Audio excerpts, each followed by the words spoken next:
नमस्कार फ्रेंड्स, आज आम आलोचना करबा एक एपरी खबर जहाँ आम पड़ोसी राष्ट्र बांग्लादेश राजनीति को पूरा अलट पालट कर जो शेख हसीना को आपण निर्वासित जीवन भारत में काटिबार देखुचंती तांको विरोध रे फांसी दंडादेश अर्थात मृत्यु दंडादेश शुणा जाइछि। बांग्लादेश रास्ता घाट रे सन्नाटा आपण देखुथिबा पुलिस रे एक चाकचक्य व्यवस्था एई सब पूर्व प्रधानमंत्री को मृत्यु दंडादेश पई होइथिबा प्रस्तुति। एही बड़ प्रश्न हेउछि जे कौन सतरे शेख हसीना को फांसी दिया जीवो? कौन भारत प्रत्यार्पण सिंधी बलरे तांको बांग्लादेश को फेराई देबो? आमे काहेकि बांग्लादेश रे राय को मानिबा को बाध्य नुहे? आजिर वीडियो रे आमे ई समस्त गुरुत्वपूर्ण प्रश्न उपरे आलोकपात करिबा। फ्रेंड्स, बांग्लादेश राजधानी ढाका स्थित एक अंतर्जातीय अपराध ट्रिब्यूनल अर्थात इंटरनेशनल क्राइम ट्रिब्यूनल अर्थात आईसीटी रे 5टी मामला मध्यरु 2टी मामला रे शेख हसीना को मृत्यु दंडादेश शुणा जाइछि। अन्य मामला गुड़िकरे तांको आजीवन कारादंड दिया जाइछि। तांको उपरे मुख्य अभियोग हेउछि जे से जुलाई 2024 रे होइथिबा छात्र आंदोलन समय रे हत्याकांडर मास्टरमाइंड थिले। जेतेबेले राय शुणा गला, कोर्ट रूम रे उपस्थित थिबा सब लोक माने ताली मारी एहार स्वागत करिथिले। एही राय रे केवल शेख हसीना नुहंती, तांको सह तांको पूर्वतन गृहमंत्री असदुद्दीन जमान खान को 12 जनक हत्या पई फांसी दंडादेश शुणा जाइछि। मात्र सरकारी साक्षी होइथिबा जणे आईजी ममुन को तांकर समर्थन जोगु केवल 5 वर्षर दंडादेश दिया जाइछि।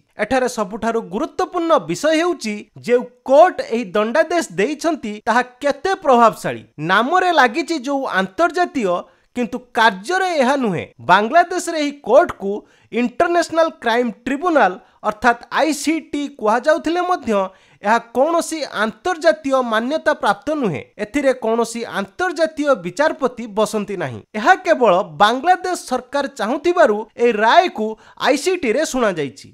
एही आईसीटी बांग्लादेशर निजस्व उत्पाद एवं निजर ओन प्रोडक्ट अटे एवं भारत एहाको मान्यता दिए नाही किंबा यह कौन इंटरनेशनल कोर्ट नुहे। ए ट्रिब्यूनल कोर्ट को 2010 मसीह निजे शेख हसीना गठन करथिले। यह को गठन करिवार मूल उद्देश्य थिला 1971 पूर्वरु पाकिस्तान को समर्थन करिथिबा व्यक्ति विशेष एवं कट्टरपति माननकु दंडित करिबा। ए ट्रिब्यूनल राय को बांग्लादेश सुप्रीम कोर्ट रे चैलेंज करा जाई परिबो। ए राय विरुद्ध रे सुप्रीम कोर्ट रे 30 दिन मध्यरे अपील करिवार अधिकार रहिछि, किंतु सबुठारु बड़ शर्त हेउछि अपील करुथुवा व्यक्ति को निज शरीर अर्थात फिजिकली बांग्लादेश रे उपस्थित रहिबाकू पड़िबो। किंतु शेख हसीना जेहेतु वर्तमान भारत रे निर्वासित जीवन काटुचंती, जदि से बांग्लादेश जाआंती तेबे पुलिस तांको तुरंत गिरफ करिवार संभावना रहिछि। तेणु सुरक्षा दृष्टिरु से सुप्रीम कोर्ट रे अपील करिया पई बांग्लादेश जाई परिबे नाही। एहार अर्थ हेउछि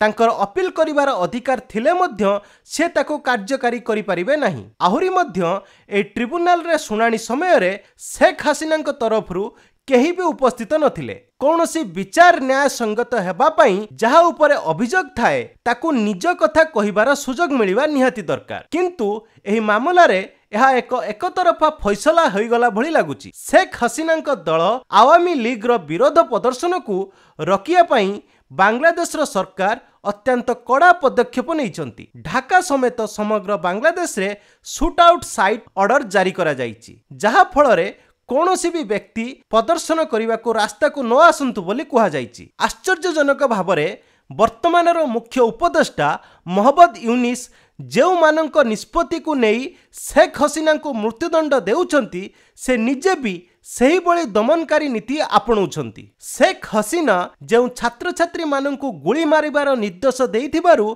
आज दोषी साब्यस्त होइछंती, आज यूनिस सरकार मध्य तांको दलर प्रदर्शनकारी उपरे गुली चलाइबार आदेश देउछंती। मोहम्मद यूनिस जनतांको द्वारा निर्वाचित होई नाहंती। 1 वर्षरु अधिक समय धरी शासन करिथिबारु बांग्लादेशर लोकमाने एबे तांको उपरे असंतुष्ट अछंती। एही राय परे सबुठु बड़ प्रश्न हेउछि जे बांग्लादेश दाबी कले मध्य भारत शेख हसीना को फेरई दबो कि?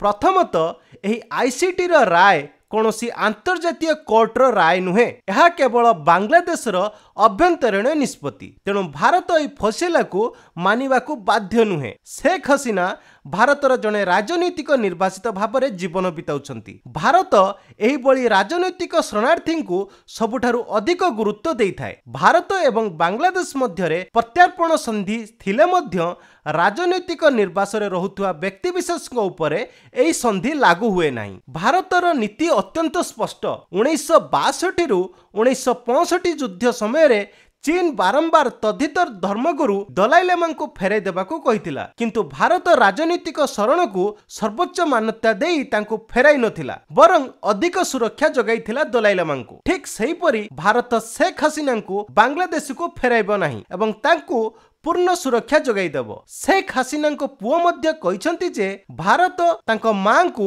जने श्रेष्ठ राजनीतिक नेता भाव में सम्मान देउछंती। जदि भारत नथांता तांको बापांको भली शेख हसीना को अर्थात तांको मां को भी हत्या करी दिया जाइथांता बोली सिए कहिसंती। शेख हसीना विरुद्ध रे आसीथिबा ए राय बांग्लादेश रे राजनीतिक उत्तेजना सृष्टि करिछि। शेख हसीना पार्टी आवामी लीग ए फैसला विरुद्ध रे प्रतिक्रिया देउछि एवं जनसाधारण को सचेतन मध्य कराउछि। आज भारत बांग्लादेश रे परिस्थिति उपरे तीक्ष्ण नजर रखिछि। राजनीति रे धैर्य एवं सहनशीलता अर्थात पेशेंस एंड प्रिजर्वेशन अत्यंत मूल्यवान। भारत अपेक्षा करिछि जे बांग्लादेश रे वर्तमान सरकार कार्यकलाप जोगु शेख हसीना विरोध रे थिबा माहौल धीरे धीरे कमी जीवो एवं पुणी थरे लोक तांकर भल कार्य गुडी को मने पकेइबे। भारत विश्वास करे जे सरकार फेरी आसंती एवं शेख हसीना पई पुणी थरे दाबी उठिबार संभावना रहिछि। तेणु भारत शेख हसीना को सुरक्षित रखिछि एवं अपेक्षा करिछि जे बांग्लादेश रे परिस्थिति स्वाभाविक हेउ। बांग्लादेश रो परिस्थिति एक झुला परी, जेउठारे जने नेता को दमन करिया पई व्यवहृत होइतबा पुराना अस्त्रटी वर्तमान शासक विरुद्ध रे मध्ये व्यवहार होबार संभावना रहिछि। एई संवेदनशील प्रसंग उपरे आपनक मतामत कोन निश्चित भाव में कमेंट बॉक्स रे जणांतु। चैनल रे नुआ थिले सब्सक्राइब करबा को जमा भी भूलंतुनी। जदि वीडियोटी भल लागिछि वीडियो को लाइक करंतु एवं चैनल को सब्सक्राइब करंतु। धन्यवाद। जय हिंद, जय भारत, जय जगन्नाथ।